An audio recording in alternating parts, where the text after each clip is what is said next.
Hey guys welcome to the traders arena. So let's see कल index को किस तरीके से ट्रेड कर सकते हैं, उसके पीछे का लॉजिक क्या है। सो प्राइस को अगर देखोगे, मार्केट ऑलमोस्ट 4 डे हो गया एक ही रेंज में ट्रेड कर रहा है। कहीं ना कहीं यहाँ से लेके अगर 49,400 से लेके 49,600 800 के बीच में मार्केट कहीं ना कहीं इसी रेंज में ट्रेड कर रहा है।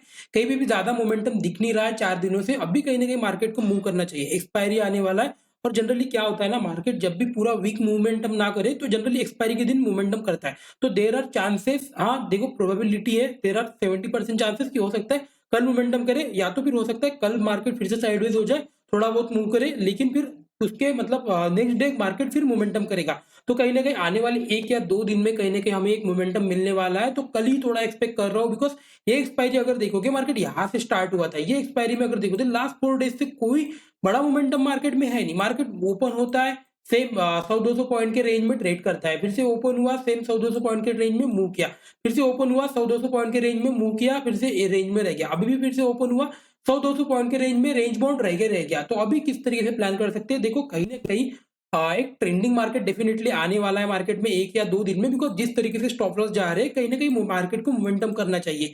और सबसे अच्छा मोमेंटम कब रहेगा ना, जब ये बाइंग के साइड मूव करेगा ना, इसके ऊपर जब ये निकलेगा तब ये एग्रेसिव बाइंग के लिए जाएगा। तो इस रेजिस्टेंस को भी मैं इतना ज्यादा फिर वैल्यू नहीं देने वाला हूँ, बिकॉज मार्केट को यहाँ से फिर एक बड़ा मूव करना चाहिए। बिकॉज ये रेजिस्टेंस बहुत बार मल्टीपल टाइम रिटेस्ट किया है, तो अभी इनको इतना ज्यादा रिस्पेक्ट मार्केट को देना नहीं चाहिए। ये जो है, ये ट्रैपिंग का कैंडल है, इसके ऊपर निकलता है और मार्केट बहुत शार्पली स्पीड से ऊपर जाएगा। तो इस तरीके से कुछ ट्रेंडिंग मार्केट आने वाला है। कहीं ना कहीं 1 या 2 दिन के अंदर हमको एक ट्रेंडिंग मार्केट मिलेगा, बिकॉज 3-4 दिन होने के बाद मार्केट को कहीं ना कहीं मूव करना चाहिए। जनरली इसी तरीके से मार्केट मूव करता है। तो कहीं ना कहीं अभी एग्रेसिवली ट्रेड प्लान कर सकते हैं, कहीं पे भी मार्केट को मोमेंटम के लिए प्लान करना चाहिए। तो अभी देखेंगे सिंपली किस तरीके से प्लान होना चाहिए। अभी अगर आप देखोगे, यहाँ पे आपको एक रेजिस्टेंस दिखेगा, ये यहाँ पे एक रेजिस्टेंस दिखेगा। तो अगर मार्केट अगर यहाँ से अगर मूव करता है ना, तो इसको इतना वैल्यू मत देना अभी, बिकॉज कहीं ना कहीं मार्केट जिस हिसाब से दिख रहा है, कहीं ना कहीं ये इसके ऊपर आके क्लोज करेगा और एक कंटिन्यू कर सकता है इस तरीके से। अगर बाइंग के साइड मोमेंटम जाता है तो, या तो फिर नीचे के साइड भी आता है, तो हाँ डेफिनेटली सेलिंग का मार्केट भी हमको देखने को मिल सकता है। लेकिन किस तरीके से प्लान होना चाहिए, तो पहले प्राइस को अगर देखोगे किस तरीके से प्राइस दिख रहा है, यहाँ से अगर देखोगे ये एरिया मल्टीपल टाइम रिटेस्ट किया है।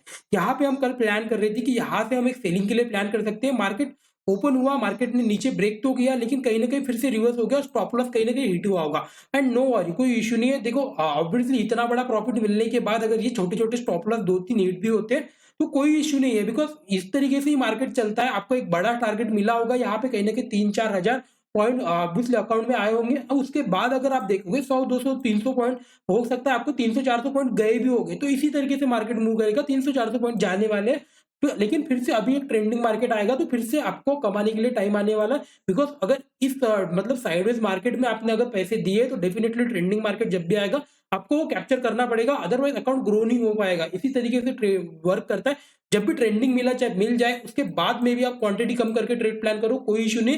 लेकिन जब साइडवेज हो जाए ना, उसके बाद आप एग्रेसिवली ट्रेड करते रहो, बिकॉज मार्केट 1 या 2 दिन में कभी भी डेफिनेट नहीं होगा कि किस दिन मूव करेगा। लेकिन उसकी प्रोबेबिलिटी बहुत ज्यादा होती है कि उसके बाद में 2-3 दिन के बाद में मार्केट मोमेंटम कहीं ना कहीं करता है। इसी तरीके से ट्रेडिंग प्लान करना चाहिए और इसी तरीके से साइकोलॉजी को इंप्लीमेंट करना चाहिए। तो अभी क्या लेवल्स होने चाहिए सिंपली देख लेते हैं। चलो सिंपल रखेंगे, 50,000 एक राउंड लेवल है। तो डेफिनेटली 50,000 के ऊपर अगर एक 50 मिनट का कैंडल अगर क्लोज करता है, डेफिनेटली यहाँ पे बाइंग करेंगे।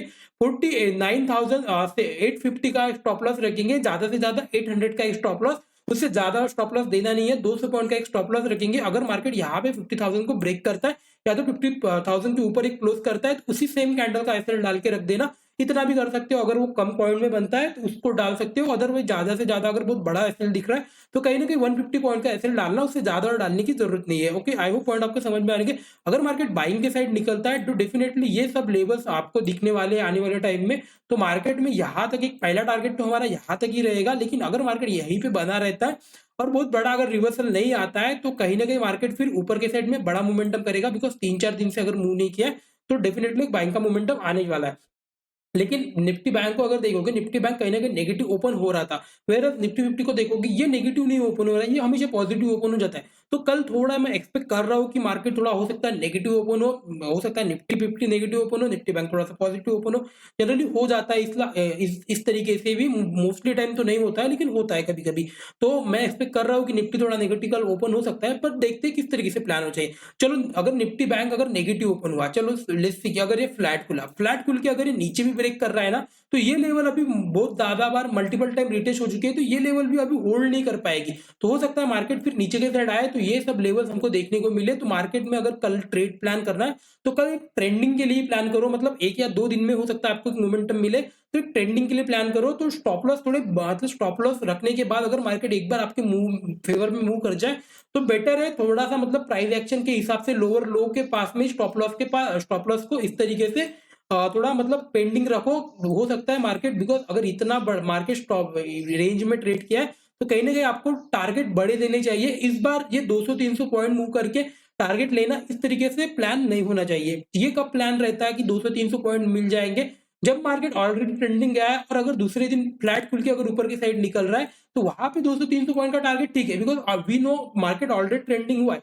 अगर सेकंड हाफ में अगर सेलिंग आ जाता है, तो फिर कहीं न कहीं मार्केट में प्रॉफिट ड्रेन हो सकता है। लेकिन अगर मार्केट पहले ही साइडवेज हो चुका है, तो कहीं न कहीं अगर आएगा डे तो ट्रेंडिंग आ सकता है। There are most of probability, ये बहुत रेयरली होगा कि मार्केट पहले मूव करेगा और सेकंड हाफ में फिर से रिवर्स आ जाएगा।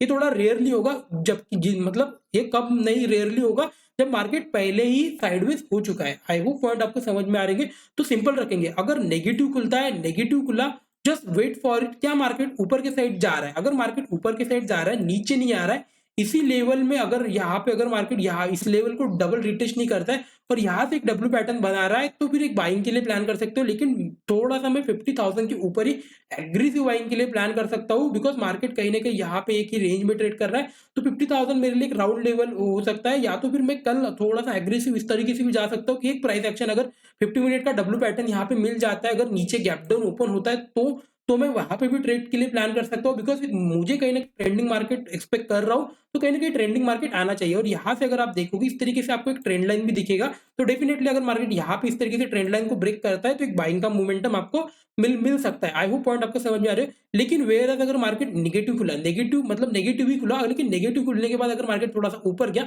और फिर से अगर इसको ब्रेक कर रहा है, तो डेफिनेटली एग्रेसिव ट्रेड सेलिंग की साइड भी कर सकते हो, बिकॉज मार्केट कहीं ना कहीं नेगेटिव भी आ सकता है, एक बड़ा मोमेंटम नेगेटिव भी आ सकता है। आई होप पॉइंट आपको समझ में आ रहे होंगे। अगर लेट्स से कि फ्लैट खुला, फ्लैट खुल के ये चाहे ऊपर की साइड ब्रेक करे, नीचे की साइड ब्रेक करे, उस साइड ट्रेड करेंगे। गैप अप अगर खुलता है, गैप अप खुलने के बाद दो पॉसिबिलिटीज हो सकता है मार्केट नेगेटिव आ जाए, जिस तरीके से हमने नीचे में प्लान किया है, उसी तरीके से जब भी market gap up gap down खुले, हमारे पास दोनों ऑप्शंस रेडी हो जाते हैं। मार्केट हो सकता है ट्रेंड के साइड भी जाए, मार्केट नेगेटिव साइड भी जाए। तो बहुत बड़ा अगर गैप अप खुलता है, तो जनरली होता क्या है ना, मार्केट पहले नीचे आता है, फिर इस तरीके से मूव करता है। लेकिन नेगेटिव जब खुलता है, तो नेगेटिव मार्केट स्लाइटली ऊपर के जाके फिर से ब्रेक कर देता है और बड़ा मोमेंटम नीचे की साइड आता है। तो ये हमेशा पॉइंट याद रखना, ऊपर के साइड अगर बहुत बड़ा गैप अप खुला, तो मार्केट ठीक है, हम वेट करके बाइंग के लिए प्लान कर सकते हैं। लेकिन नेगेटिव खुलने के बाद फिर से फॉर्मो इफेक्ट क्रिएट होता है और मार्केट कंटिन्यू मूव करता है। तो यहाँ तक एक टारगेट मिल सकता है, कहीं ना कहीं मार्केट 300-400 पॉइंट ये मोमेंटम हमको मिल सकता है डेफिनेटली, बिकॉज कहीं ना कहीं 3-4 दिन से मोमेंटम नहीं किया है। तो हम आज भी एक्सपेक्ट करते हैं, स्टॉप लॉस मेरा भी हिट हुआ, कोई इश्यू नहीं है। लेकिन अभी अगर ट्रेंडिंग मार्केट नहीं मिला, तो फिर वो जो प्रॉफिट्स थे, मतलब ये फिर जस्टिफाई नहीं करेगा कि यहाँ पे इतना तो ट्रेड किया, लेकिन जब ट्रेंडिंग हुआ तभी चला गया। इसी तरीके से मैं प्लान करता हूँ, अभी मैं एग्रेसिवली प्लान करूंगा, बिकॉज एक या दो ट्रेड में आई एक्सपेक्ट की प्रॉफिट मिल सकता है। आई होप पॉइंट आपको समझ में आ रहे होंगे। लेट्स निफ्टी फिफ्टी को देख लेते हैं। तो निफ्टी फिफ्टी को अगर देखोगे, ये भी कहीं ना कहीं उसी रेंज में ट्रेड कर रहा है, और यहाँ पे थोड़ा ना एक कंफ्यूजन है कि हायर लेवल पे अच्छे खुद को बहुत अच्छे तरीके से मार्केट कहीं ना कहीं हॉल्ट कर रहा है। यहाँ पे अगर देखोगे हायर लेवल पे मार्केट उसी रेंज के लिए ट्रेड कर रहा है, कहीं भी मतलब नेगेटिवनेस दिख नहीं रहा है। लेकिन अगर ये लेवल एरिया अगर देखोगे, ये मल्टीपल टाइम अभी रिटेस्ट कर चुका है। तो यहाँ से अगर लेट्स से कि फ्लैट खुलने के बाद अगर ये नीचे आता है ना, तो हो सकता है ये लेवल को मार्केट फिर रिस्पेक्ट ना करे, और स्टॉप लॉस आपका सेम यहाँ पे कहीं तो रहेगा। और अगर मार्केट ब्रेक कर रहा है, तो डेफिनेटली यहाँ पे एक ट्रेड के लिए प्लान करना चाहिए। हो सकता है मार्केट फिर नेगेटिव आके, हो सकता है सेकंड हाफ में मे बी मार्केट रिवर्सल चला जाए, लेकिन फर्स्ट हाफ में आपको एक मोमेंटम मिल सकता है। अगर मार्केट नेगेटिव मतलब फ्लैट खुल के अगर नीचे के साइड आता है, तो बिकॉज यहाँ पे कहीं तो क्लोजिंग आया होगा, और यहाँ पे अगर नीचे के साइड आता है, तो एक सेलिंग का मार्केट आपको देखने को मिल सकता है। आई होप पॉइंट आपको समझ में आ रहे होंगे। या तो फिर मार्केट अगर फिर से अगर गैप अप ओपन हो जाता है, कि अगर मार्केट फिर से गैप अप ओपन हो गया यहाँ पे कहीं, तो फिर ये फिर से होल्ड कर जाएगा, और फिर हो सकता है 12-1 बजे के बाद आपको एक यहाँ से बाइंग का मोमेंटम फिर से देखने को मिले।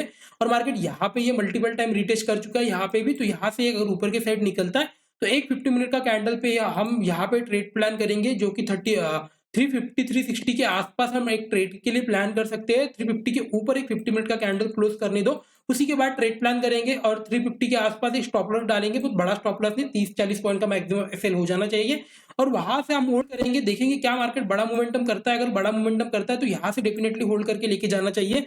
बिकॉज देखो मार्केट में दोनों प्रोबेबिलिटी होती है कि मार्केट 3-4 दिन गैप अप खुलने के बाद नेगेटिव खुलता है, ये होता है। लेकिन जनरली मैंने इस तरीके से भी मार्केट को देखा, market 7-8 days continue gap up खुलता है, तो इस तरीके से भी होता है। तो ये कंफ्यूजन मत करना कि ये नेगेटिव होगा मैं तभी ट्रेड प्लान करूंगा। अगर ये गैप अप होके अगर ये जा रहा है ऊपर के साथ तो डेफिनेटली बाइंग के लिए प्लान करना चाहिए। Because at the end it's all the sentiment, market में जो सेंटीमेंट वर्क कर रहा है उसी के साइड में फेवर करता है मार्केट। अगर मार्केट ऊपर के साइड जा रहा है तो डेफिनेटली सेलिंग के लिए कोई मतलब सिनेरियो देखना नहीं है। अगर सेलिंग के लिए तभी एक कोई सिनेरियो बनेगा अगर मार्केट को यहाँ पे अगर देखोगे, ये आपको रेंज दिख रहा होगा और ये स्टॉप, ये नेक्स्ट रेजिस्टेंस यहाँ पे कहीं तो दिख रहा है। अगर यहाँ पे कहीं तो खुल के ही मार्केट अगर ऊपर के साइड नहीं जा पाया और ये ब्रेक कर रहा है नीचे की साइड, तभी एग्रेसिव सेलिंग के लिए प्लान करना। फिर नीचे की साइड भी थोड़ा बड़ा टारगेट मिल सकता है, बिकॉज मार्केट फिर 50% करेक्शन कर सकता है इस ट्रेंड का, तो हो सकता है मार्केट और नीचे की साइड आए, फिर एट द एंड में मार्केट कहीं ना कहीं पॉजिटिव क्लोज कर दे। आई होप पॉइंट आपको समझ में आ रहे हैं। कल भी हमने सिंपल यही प्लान किया था, अगर यहाँ से ब्रेक कर रहा है डेफिनेटली सेलिंग के लिए प्लान करेंगे, लेकिन क्वांटिटी कम रखना। बिकॉज ये एक्सपेक्ट नहीं कर सकते कि मार्केट फिर से नीचे आएगा बहुत बड़ा और फिर मतलब फिर से बड़ा नेगेटिव मार्केट नहीं आ सकता, इसलिए हम एक्सपेक्ट करते हैं कि थोड़ा सा साइडवेज टू, या तो फिर ये वीक में इतना कुछ मोमेंटम ना हो सकता है नेक्स्ट वीक में हो, लेकिन इंट्रा डे में एज अ इंट्राडे ट्रेडर हमको एक मोमेंटम मिलना चाहिए कहीं ना कहीं निफ्टी बैंक में as compare to Nifty 50। Nifty 50 भी अगर फिर निफ्टी बैंक अगर मूव करता है तो फिर निफ्टी 50 भी मूव कर सकता है, इस तरीके से हो सकता है। तो इसको बाइंग के लिए तभी प्लान करेंगे अगर ये गैप अप खुला, सॉरी ये अगर ये थोड़ा सा गैप अप खुलता है यहाँ पे कहीं तो, और गैप अप खुल के बना रहता है 12-1 बजे के बाद, तभी बाइंग के लिए प्लान करेंगे। बिकॉज 20,400 के ऊपर या 350 370 अगर ये लेवल के आसपास कहीं क्लोज करना स्टार्ट करता है, वहां पे एक प्राइस एक्शन देख के हम बाइंग के लिए प्लान करेंगे। आई होप पॉइंट आपको समझ में आ रहे हैं। सेलिंग के लिए अगर नेगेटिव खुला तभी सेलिंग के लिए प्लान कर सकते हैं, फ्लैट खुला तो वेट करना पड़ेगा मार्केट किस साइड ब्रेक कर रहा है, उसी साइड ट्रेड प्लान कर सकते हैं। आई होप पॉइंट आपको समझ में आ रहे हैं। लेट्स सी फिन निफ्टी को देख लेते हैं। तो फिन निफ्टी को अगर देखोगे, फिन निफ्टी भी थोड़ा अच्छा दिख रहा है, कहीं ना कहीं ये भी मोमेंटम कर सकता है, ये भी कहीं ना कहीं एक ही रेंज में ट्रेड किया। आज इसका एक्सपायरी था, तो एक्सपायरी के हिसाब से इतना कुछ मोमेंटम खास हुआ नहीं है। कल हमने प्लान किया था इसके नीचे सेलिंग के लिए प्लान कर सकते हैं, लेकिन इंस्टेंटली रिवर्स हो गया। सेम है निफ्टी 50 निफ्टी बैंक तीनों कंटिन्यू रिवर्स हो गए। तो कंटिन्यू अगर देखोगे इसी रेंज में ट्रेड कर रहा है और बहुत ज्यादा कुछ मोमेंटम दिया नहीं है 3-4 दिनों से। तो सिंपल रखेंगे, अगर फ्लैट खुल के अगर नीचे की साइड ब्रेक कर रहा है तो डेफिनेटली एक सेलिंग का ट्रेड बनना चाहिए। स्टॉप लॉस कहीं तो यहाँ पे ही रहेगा 30-40 पॉइंट का, या तो फिर अगर ये यहाँ से अगर आप देखोगे इस तरीके से आपको यहाँ पे भी एक ट्रेंड लाइन दिख रहा होगा। इस तरीके से अगर फ्लैट खुल के यहाँ पे बना रहता है और ऊपर के साइड हायर लेवल पे क्लोज ब्रेक कर रहा है तो डेफिनेटली यहाँ पे एक स्टॉप लॉस डाल के यहाँ पे भी एक ट्रेड के लिए प्लान कर सकते हैं। एक बड़ा मोमेंटम यहाँ से बाइंग के साइड भी जा सकता है। आई होप पॉइंट आपको समझ में आ रहे हैं। प्रीवियस ट्रेंड अगर देखोगे, प्रीवियस ट्रेंड बाइंग का था, तो डेफिनेटली अगर ये बाइंग के साइड जाता है तो बड़ा मोमेंटम यहाँ पे मिल सकता है। जनरली क्या होता है ना, जब भी जो भी प्रीवियस ट्रेंड होता है उसी ट्रेंड में जब ब्रेक करता है ना मार्केट, तो एक अच्छा मोमेंटम या मार्केट में एक्सपेक्ट कर सकते हो। आई होप पॉइंट आपको समझ में आ रहे होंगे। तो वीडियो अच्छा लगा तो like and subscribe, thank you so much.